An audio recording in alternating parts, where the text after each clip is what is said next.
সাকিব খানের ঢাকা ক্যাপিটালসকে হারিয়ে বিপিএল শুরু করল রংপুর রাইডার্স। বাংলাদেশ প্রিমিয়ার লিগে নিজেদের প্রথম ম্যাচে বড় জয় পেয়েছে রংপুর রাইডার্স। ঢাকা ক্যাপিটালসকে 40 রানে হারিয়েছে নুরুল হাসান সোহানের দল।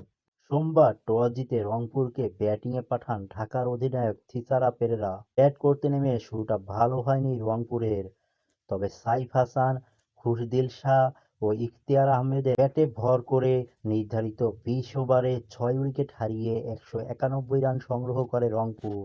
সাইফ ৩৩ বলে ৪০, ইফতিখার ৩৮ বলে ৪৯ ও খুশদিল ২৩ বলে করেন ৪৬ রান।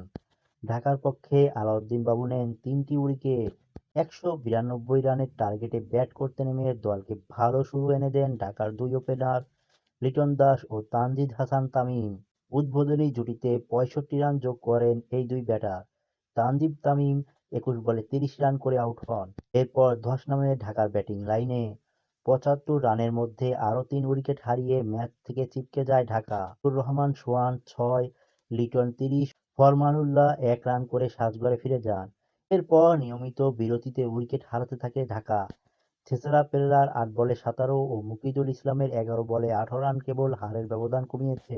শেষ পর্যন্ত ২০ ওভারে ৯ উইকেট হারিয়ে ১৫১ রান সংগ্রহ করতে সক্ষম হয় ঢাকা। রংপুরের পক্ষে মেহেদী হাসান নেন ৪টি উইকেট।